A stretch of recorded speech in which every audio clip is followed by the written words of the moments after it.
Hello students, आज इस video में हम लोग आरसीसी कॉलम के बारे में पढ़ेंगे।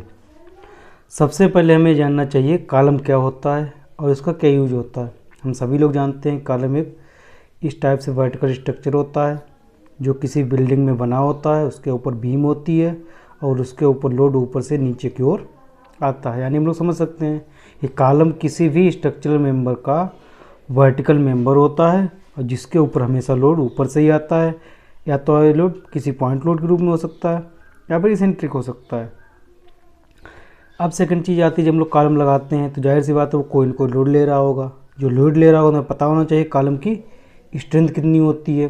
तो अगला टॉपिक हमारा ये आता है कि किसी भी कॉलम की हम लोग स्ट्रेंथ कैसे ज्ञात करेंगे।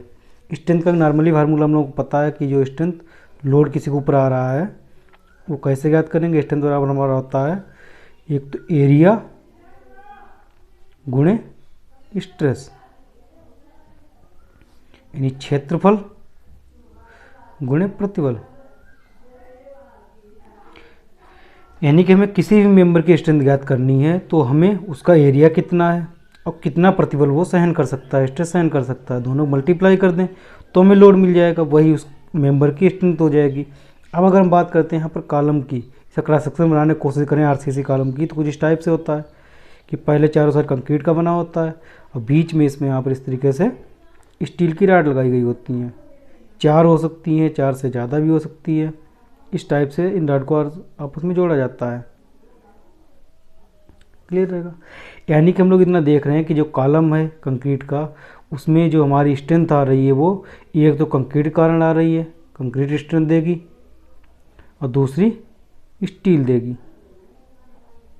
क्लियर रहेगा कि जब भी किसी कॉलम पर लोड आ रहा है तो वो लोड कंक्रीट द्वारा भी वहन किया जा रहा है और स्टील द्वारा भी वहन किया जा रहा है। तो यहाँ पर हमारा पता है कि क्षेत्रफल गुणे प्रतिबल से हम लोग स्ट्रेंथ निकाल सकते हैं। अब यहाँ पर हमारे दो अलग अलग चीज़ें हैं, एक तो हमारा कंक्रीट है, दूसरा स्टील है। तो हम लोग समझ सकते हैं सीधे यहाँ पर दोनों को अलग अलग बांट दें अगर, कि पहले एक बार क्षेत्रफल कंक्रीट का, क्षेत्रफल नीचे लग जाता कंक्रीट गुणे प्रतिबल कंक्रीट का प्लस क्षेत्रफल स्टील का गुणे प्रतिबल स्टील का। यानी संकेत में लिखना चाहें अगर हम तो AC गुणे सिग्मा CC प्लस ASC गुणे सिग्मा SC। यानी कि AC हमारा होगा कंक्रीट का क्षेत्रफल, सिग्मा CC कंक्रीट में परमिसिबल स्ट्रेस है, ASC स्टील का क्षेत्रफल है और सिग्मा SC स्टील में परमिसिबल स्ट्रेस है।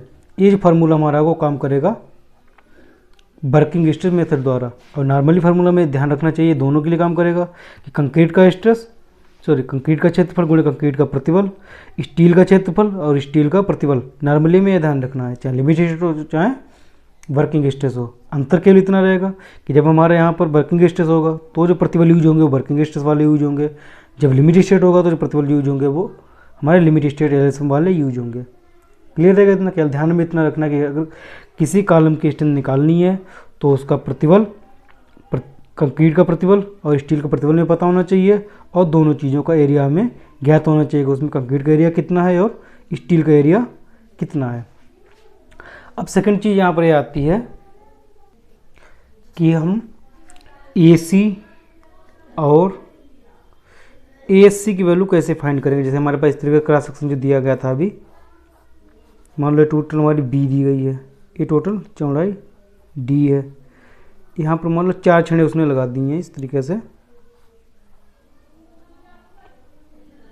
किसी का हमको एक डाया दे दे 20 mm में कुछ भी, तो जो हमारा ASC तो नॉर्मली निकाल लेंगे। ASC बराबर हो जाएगा सीधे, अगर 4 छड़े दिए 20 mm की तो 4 गुणे 5/4 गुणे 20 का स्क्वायर।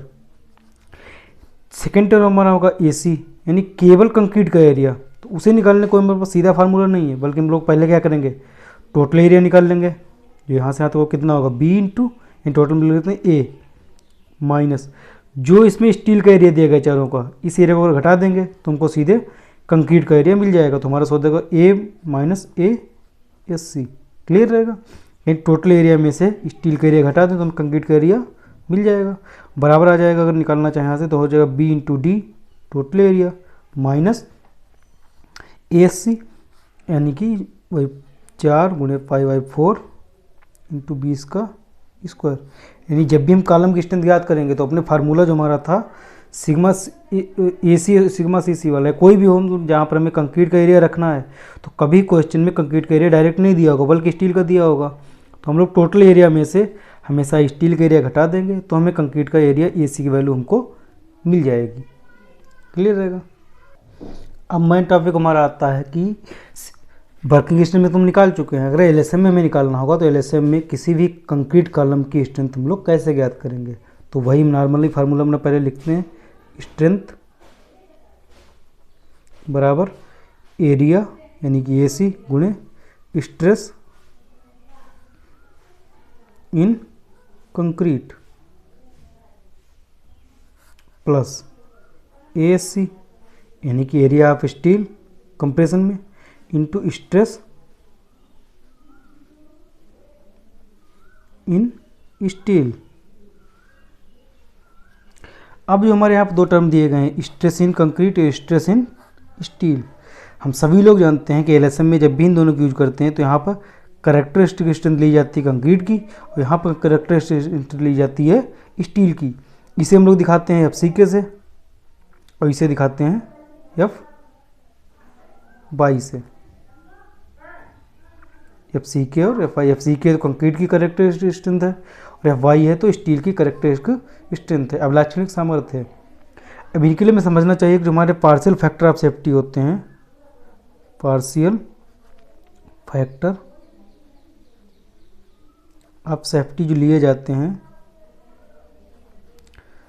कंक्रीट के लिए लिया जाता है 1.5 और स्टील के लिए लिया जाता है 1.15। तो जाहिर सी बात है जो हम लोग यहाँ पे स्ट्रेस रखेंगे वो इस पार्शियल फैक्टर ऑफ सेफ्टी से डिवाइड करने के बाद ही रखेंगे। तो अगर हम यहाँ पे FCK की वैल्यू निकालना चाहेंगे या परमिसिबल स्ट्रेस निकालना चाहेंगे, परमिसिबल स्ट्रेस इन कंक्रीट अगर निकालना चाहेंगे हम लोग तो कितनी होगी, FCK अपॉन 1.5 कितना आ जाएगा 0.67 FCK। अब एक चीज़ में और ध्यान रखनी है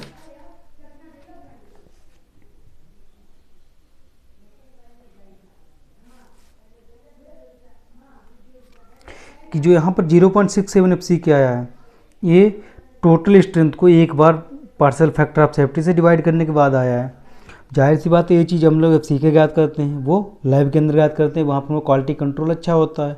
लेकिन जब फील्ड में वही कंक्रीट यूज की जाएगी, जबकि यहाँ पर साइज भी छोटा होता है सैंपल का, वहाँ साइज भी बड़ा होगा, कंट्रोल भी सही नहीं होगा, तो हम लोग क्या करते हैं जो कंक्रीट की स्ट्रेंथ आती है परमिसिबल वाली उसमें एक बार पार्शियल फैक्टर ऑफ सेफ्टी से डिवाइड फिर करते हैं, यानी कि एक बार फिर करेंगे 0.67 FCK अपॉन 1.5 तो आ जाएगा 0.446 FCK। क्लियर रहेगा।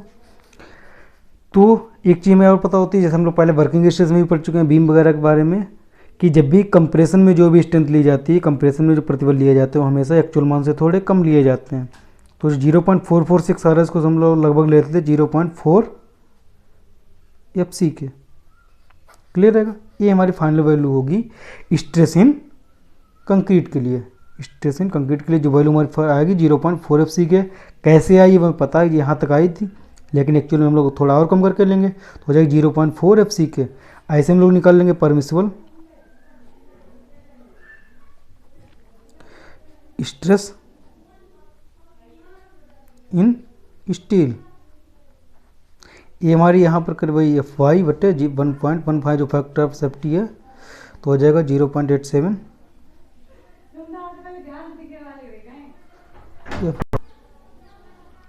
0.87 FY। अब चूंकि हमारे इसमें क्वालिटी कंट्रोल भी सही होता है तो जैसे हमने कंक्रीट में दोबारा यहाँ मल्टीप्लाई डिवाइड किया था पार्शियल फैक्टर ऑफ सेफ्टी से, यहाँ पर दोबारा करने की जरूरत नहीं है, तो फाइनल वैल्यू हमारी ये जो 0.87 Fy। लेकिन जैसे हमने 0.446 को 0.4 लिया था, वैसे हमें इसे भी पता है कि कंप्रेशन में जो वैल्यू होती है वो हमारी एक्चुअल से कम करके ली जाती है। तो जो हमारा यहाँ पर आया 0.87 Fy, इसको सीधे लिया जाता है 0.67 Fy। क्लियर रहेगा। तो नॉर्मली में ध्यान रखना है कि यहाँ पर 0.44 कर लिया 0.4 Fc के, यहाँ 0.87 कर लिया है 0.67 Fy। और जो फाइनल वैल्यू में ध्यान रखने के लिए, यही दोनों ध्यान रखनी है। कंक्रीट के लिए परमिसिबल स्ट्रेस 0.4 Fc के और स्टील के लिए 0.67 Fy। तो यहाँ से अगर हम सीधा फार्मूला निकालना चाहें, हमारा एक लाइन का आ जाएगा स्ट्रेंथ ऑफ कॉलम बराबर आ जाएगा वही AC इंटू कंक्रीट का परमिसिबल स्ट्रेस कितना था 0.4 टू Fc के, प्लस ASC यानी स्टील का एरिया इंटू 0.67 Fy। क्लियर रहेगा। केवल एक फार्मूला, इससे हम लोग कंक्रीट कॉलम की स्ट्रेंथ LSM मेथड द्वारा ज्ञात कर सकते हैं। कंक्रीट का area into permissible stress in concrete, steel का area into permissible stress in steel. Okay, thanks.